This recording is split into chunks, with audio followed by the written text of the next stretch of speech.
हर रोज एक नई कहानी देखने के लिए चैनल को सब्सक्राइब करें और बेल आइकन दबाना ना भूलें। प्राची बहुत देर से पार्क में सोहन के आने का इंतजार कर रही होती है, लेकिन बहुत देर तक वहाँ सोहन आता ही नहीं।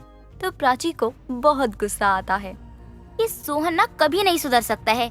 मैं यहाँ उसका कब से वेट कर रही हूँ और वो है कि अब तक आया ही नहीं। आज आने दो उसे, आज चाहे जो हो जाए, मैं उसकी बातों में नहीं आने वाली हूँ।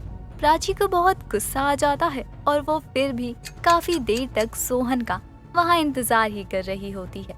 जब प्राची वहाँ से उठकर जाने लगती है, तभी सामने से सोहन आता है और कहता है, क्या हुआ प्राची, सब ठीक तो है ना? आज तुमने मुझे इतनी जल्दी क्यों बुलाया? मैंने जल्दी में बुलाया तो, लेकिन तुम तो जल्दी में भी आ भी नहीं पाए। कब का बुलाया है मैंने और तुम अब आ रहे हो? तुम्हें मेरी कोई कदर है भी या नहीं? कम से कम समय की तो कदर कर लिया करो। अरे वो जाम।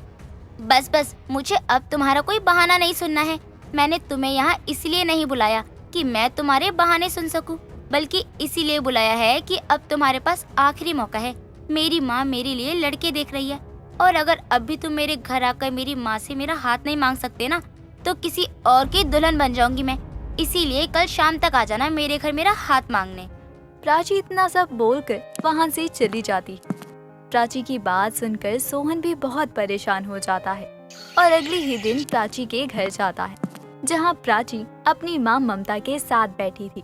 सोहन को अपने घर देखकर प्राची कहती है, माँ ये सोहन है और हम दोनों एक दूसरे से बहुत प्यार करते हैं। आंटी, मैं आपकी बेटी को बहुत खुश रखूंगा, कभी भी उसे अकेला महसूस नहीं होने दूंगा।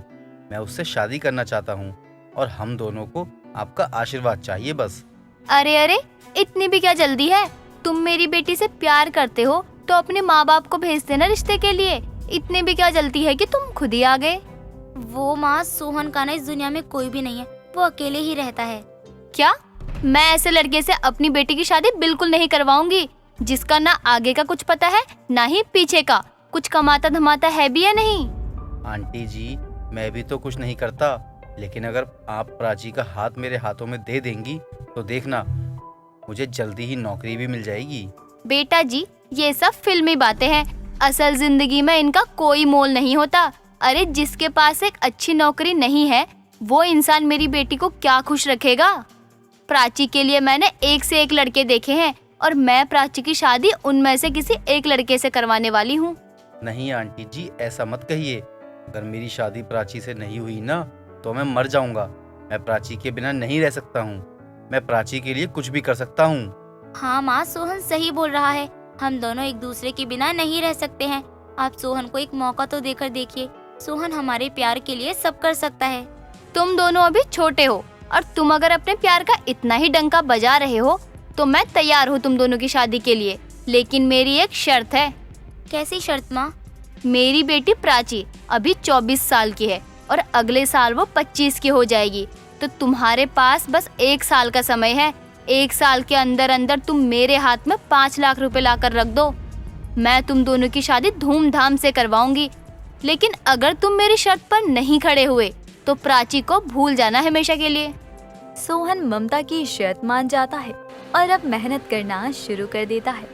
सोहन पहले एक डिलीवरी बॉय का काम करना शुरू करता है और लोगों को सामान पहुंचाता है। एक बार सोहन सामान डिलीवर करके निकलता है तो उसके हाथ में कुछ पैसे थे। उन पैसों को देखकर सोहन की आंखों में आंसू आ जाते हैं और वो रोते हुए खुद से कहता है, दिन रात सामान यहाँ से वहाँ डिलीवरी करने के बाद भी मेरे हाथ में कुछ ही पैसे आए हैं, और अगर ऐसे ही चलता रहा तो मैं प्राची की माँ की शर्त कैसे पूरी करूँगा? ऐसे तो हम दोनों का प्यार हार जाएगा। सोहन, नहीं सोहन, तू ऐसे नहीं हार सकता। तुझे कुछ ना कुछ तो करना ही होगा। प्राची से तू इतना प्यार करता है तो क्या तू उसे इतनी आसानी से जाने देगा? अब मुझे और भी ज्यादा मेहनत करनी पड़ेगी। सोहन प्राची को किसी भी कीमत पर खोना नहीं चाहता था, इसलिए वो उसके लिए सब करने को तैयार था। और अब सोहन डिलीवरी बॉय के साथ साथ दिन में सेल्स का और कभी कभी शादी पार्टी में फीटर का काम करना भी शुरू कर देता है। एक दिन सोहन सुबह के 6 बजे अपने किराए के घर पर आता है, जहाँ प्राची उसका इंतजार कर रही थी। प्राची सोहन को देखती है तो उसे काफी ज्यादा बुरा लगता है। ये क्या है सोहन, तुमने अपनी क्या हालत बना ली? मैं जानती हूँ कि तुम ये सब हमारे प्यार के लिए कर रहे हो, लेकिन तुम्हें इस हालत में देखकर मुझे बिल्कुल भी अच्छा नहीं लगता है। मुझे तुम्हारी मकान मालिक ने बताया कि तुम एक साथ 3 काम कर रहे हो, ऐसे तो तुम्हारी तबीयत खराब हो जाएगी। प्राची, मेरी जिंदगी में बस तुम हो। धीरे धीरे मैंने सबको खो दिया और जो अब तक मेरी जिंदगी से गए हैं मैं उन्हें रोक ही नहीं पाया। लेकिन मैं तुम्हें कहीं नहीं जाने दे सकता हूँ, फिर चाहे उसके लिए मुझे कुछ भी करना पड़े। लेकिन ये तो बेकार की जिद है। इतना काम कर रहे हो, ना खाने का होश है, ना नींद का पता है। तुम्हारे शरीर को बिल्कुल भी आराम नहीं मिल रहा है। शरीर का क्या है, वो तो वापस ठीक ही हो जाएगा। लेकिन अगर तुम्हारी माँ ने तुम्हारी शादी कहीं और करवा दी तो मैं जिंदगी भर खुद को माफ नहीं कर पाऊंगा। अच्छा प्राची, अब तुम घर जाओ, मुझे काम पर जाना है। लेकिन अभी तो पता नहीं तुम कहाँ से नाइट लगा के आए हो और अब वापस जाने की बात कर रहे हो। वो मेरे एक दोस्त ने मुझे कॉल सेंटर की जॉब बताई थी, तो वहीं जा रहा हूँ। वहाँ भी अच्छे खासे पैसे मिलते हैं। सोहन इतना बोलकर तैयार हो जाता है और जॉब पर निकल जाता है। सोहन की यह हालत प्राची से बिल्कुल भी बर्दाश्त नहीं हो रही थी और सोहन ने भी अब प्राची की बात मानने से मना कर दिया था। कुछ समय बाद सोहन के पास 5 लाख रुपए जमा हो जाते हैं और वो बहुत खुश होता है। आखिरकार मैंने प्राची की माँ की शर्त पूरी कर ही दी। अब बस जल्दी से प्राची के घर जाकर उसकी माँ को पैसे दूंगा और प्राची का हाथ मांग लूंगा। सोहन की खुशी का कोई ठिकाना नहीं था क्योंकि उसने ममता की शर्त पूरी कर दी थी और वो अब खुशी खुशी अच्छे नए कपड़े पहनकर प्राची के घर जाने लगता है। तभी सोहन की नजर एक भीड़ पर पड़ती है। आखिर ये इतनी भीड़ क्यों इकट्ठा हो रखी है? जाकर देखता हूँ कि आखिर वहाँ पर हो क्या रहा है। सोहन उस भीड़ में घुसता है और देखता है कि जमीन पर खून में लथपथ एक आदमी गिरा था। वहाँ कोई भी उसकी मदद नहीं कर रहा था। सब लोग खड़े होकर बस उसे देख ही रहे थे। ये सब सोहन से देखा नहीं जाता और वो उस आदमी को लेकर जल्दी ही हॉस्पिटल जाता है और सारी फॉर्मेलिटी पूरी करने के बाद उस आदमी का इलाज शुरू होता है। और उस दौरान एक डॉक्टर आता है जो सोहन से कहता है, देखिए, इन्हें काफी ज्यादा चोट लगी है और बहुत खून भी बह गया है इनका।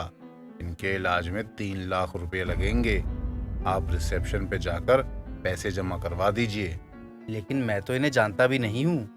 देखिए, आप जितना बात करने में टाइम वेस्ट कर रहे हैं उतनी ही उनकी जान की कीमत बढ़ जाएगी। इसलिए आप किसी भी तरह से जल्द जाकर पहले पैसे जमा करवाइए।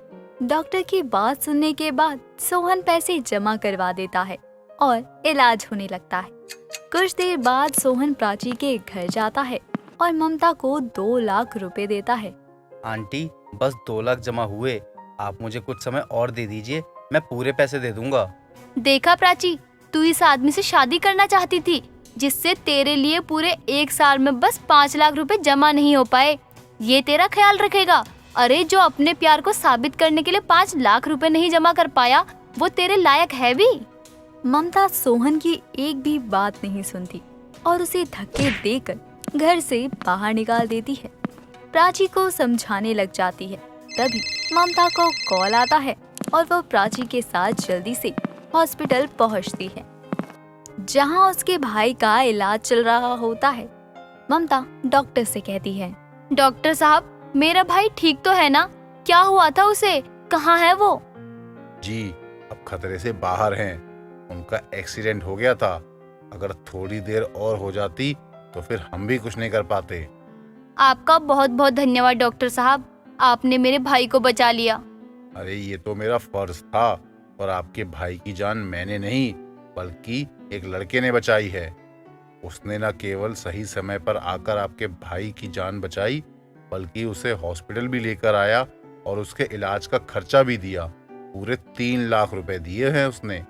अच्छा, कौन है वो? यही है वो लड़का जिसकी वजह से आपके भाई की जान बच पाई।